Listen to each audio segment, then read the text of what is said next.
Here at the Cannes Boat Show, one of the standout attractions is the Wellcraft 355, a brand new boat making its world debut here. And we've heard plenty about this in the weeks building up to this moment.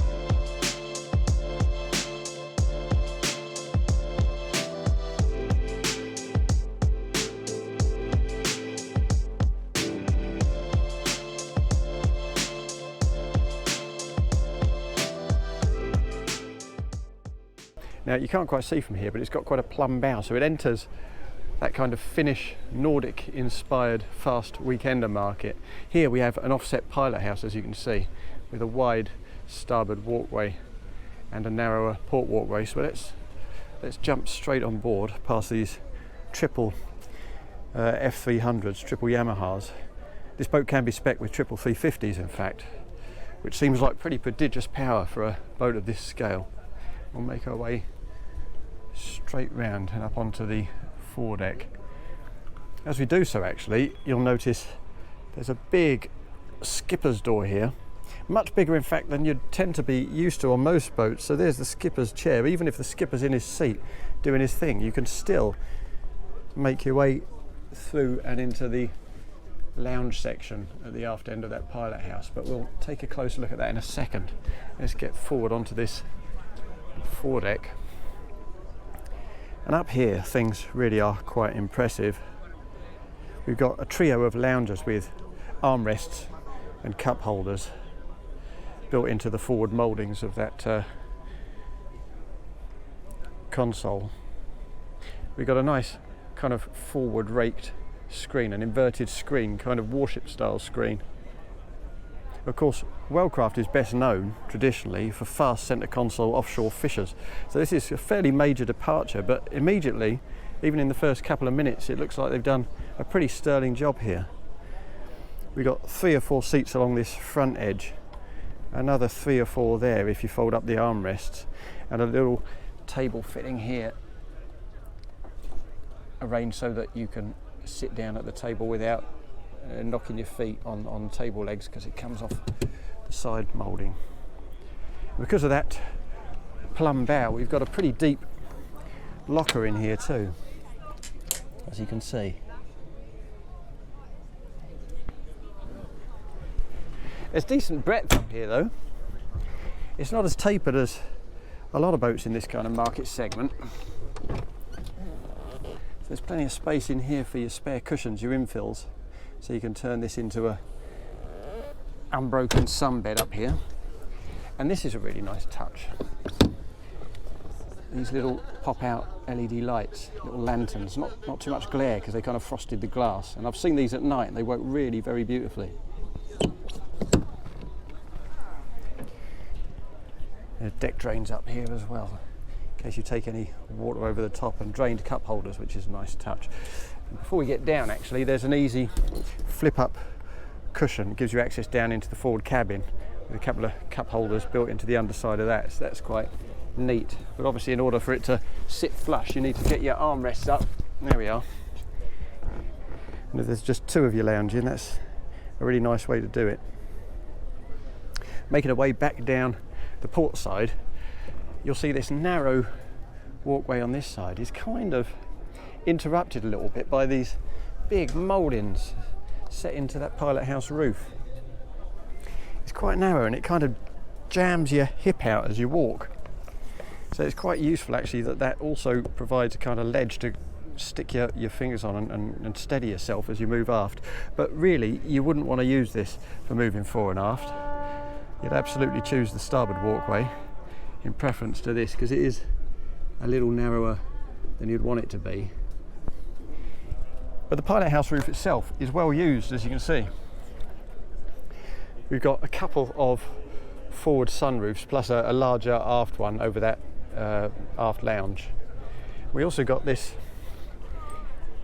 neat little LED searchlight, plus space here for a roof rack. So I mean, it's a pretty big pilot house roof actually, because it extends further aft than the actual pilot house accommodation. So you could easily stick a couple or 3 sea kayaks up here just to mix up your adventure when you go away. There's plenty of space. So we'll come back down the bigger starboard side. Although it's easy to assume that this Wellcraft 355 is a complete departure for the brand, that's not actually a case, and when you come back into this aft cockpit you can see evidence of that. We've got a pretty wide open deck space back here. It's not huge, but it is quite usable. You can easily fold this aft bench up to clear the space. We've got a big underdeck storage locker here. Actually, that contains at the moment the Seakeeper stabilisation, which is quite a rare option, I would have thought, on a boat of this scale. Then on either side we also have a couple of smaller lockers. Now if you just want to enjoy your day out and have some drinks, then these are great as drinks coolers because they're drained spaces. But of course they're also perfectly organised so that you can keep your fish in there when you're out on a fishing trip. And if you don't want this aft bench, you can actually spec that as a dedicated fishing station. And of course, because fishermen like to be able to stay at the back on the open deck and control the boat from there, you also have the possibility to spec a second helm control just there, or on the port side if you prefer.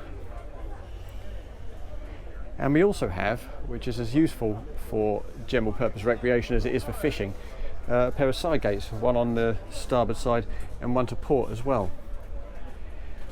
But in another really very attractive nod to recreational sophistication, this 355 has borrowed some design ideas from much larger boats. So the integration between that lounge in the aft part of the pilot house and this stern deck is much better. You open up this door and you swing this section right up into place above you there.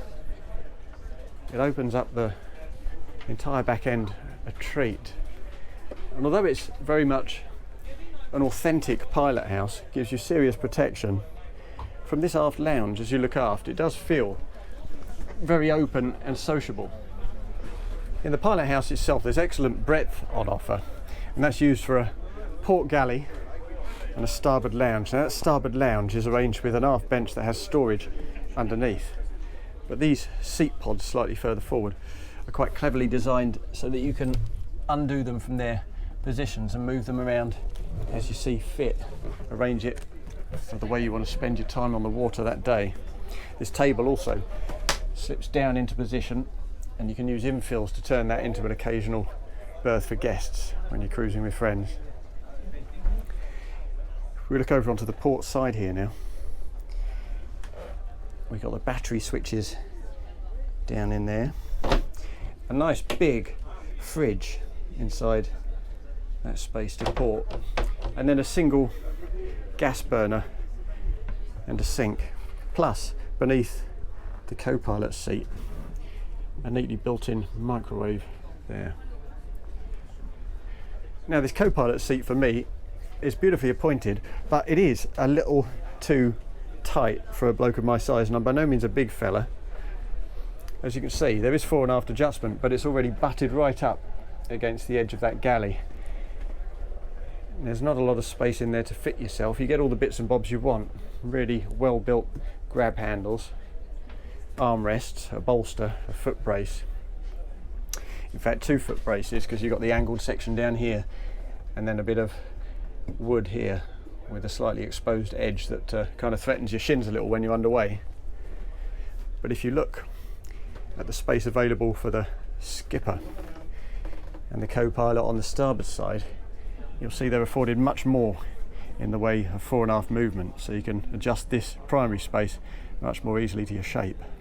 One particularly interesting feature at this helm position, actually, aside from the enormous side door, is the positioning of the steering wheel. If I position myself directly in the helm position and look directly forward, you can see that the steering wheel is positioned a decent way to port. And this apparently is Wellcraft's attempt to convince people that they need the left hand on the wheel and the right hand on the throttle. And it's an interesting way to bully people into driving a boat properly, but actually when you're underway it feels really comfortable. It doesn't feel at all offset. You really don't notice it. It just it feels natural and everything falls to hand.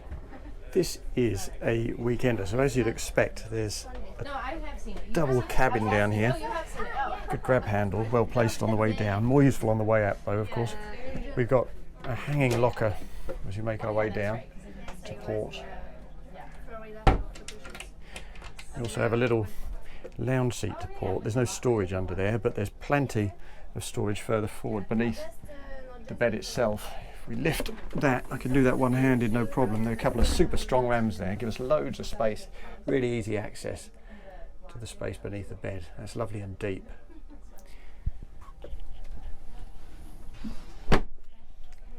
And they've done a great job, Wellcraft, with light in here.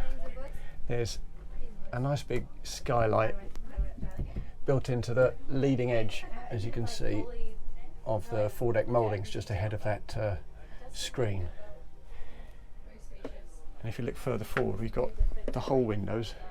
We've got that little hatch further forward in the foredeck, and we've also got a little strip window looking out onto that forward dinette. And given that you have that kind of 6 to 8 person bow space, the vertical headroom in here is really very impressive indeed. There's plenty up above the bed itself. There's plenty of shelving too on both sides, plus a little bit of storage as well. Again, very nicely finished. Little leather handles here and a bit of stainless steel work. Additional cup holders for this lounge space here, which doubles of course as a changing space when you're cruising or weekending. And in the heads compartment there's a lot more space than you might anticipate. Again, they fitted windows literally everywhere it's feasible to fit them, as you can see. And there's room for a big separate shower compartment here with a pair of concertina doors to shut that off. We've got more of this kind of recessed LED lighting as well behind the various drawers and storage spaces. And headroom's fine for perhaps a man of 6'1". Bit tight for anything beyond that, and the door frame itself is a tiny bit low for me, as I've just illustrated by cracking my head as I reversed out of there. But whether you're using that as a weekending facility or as a day heads when you're out on the water in the summer with friends, it's a very impressively scaled space. We got triple Yamaha V6s on the transfer with this boat today. And she gets up on the plane an absolute treat. And that took all of about 4 seconds, I reckon. There's loads of grunt there. And actually this is not even the top end rig for this boat. You can quite happily rig this with triple 350s as well for another 150 horsepower. And we've got a 1,000 litre fuel tank on here, so you're still getting a good usable range at about 30 knots, around about 150 nautical miles with 20% fuel left in the tank for emergency, so that's ideal. We've got a fairly heavyweight beamy boat, weight in excess of 5 metric tons plus the engines and the fluids. So they've equipped it with loads of power to really force it into that extra pace. But it handles it very nicely, it's very composed, and when you do put her into a turn, because this is not a stepped hull, we're getting plenty of lovely heel, plenty of grip. It behaves like a much smaller boat. You can really throw her around and enjoy your drive. It's not just a commuter boat, even though they might like to call it that. It's not just a commuter boat for getting from A to B. You can genuinely enjoy the drive en route. When I first stepped onto the pontoon and took my initial look at this boat, I know I compared it directly to the fast weekenders from the likes of Axopar and Saxdor, and I think in doing that I was a little bit mistaken. This is not a light-footed stepped hull to skip across summer seascapes with your family in tow. This is a big, substantial boat. It's a big, heavyweight boat with big, heavyweight power. It's even got big, heavyweight accommodation and plenty of social zones that you can mix and match. That huge aft cockpit retains plenty of the stuff we've come to know and love from Wellcraft over the years through its fast offshore fishers. So I guess if you're thinking about this boat in its more appropriate context, it's somewhere between those fast, sexy new weekenders and perhaps a Nordic pilot house cruiser from the likes of Sargo or Targa. It kind of straddles that divide, and in doing so, it presents a really compelling package.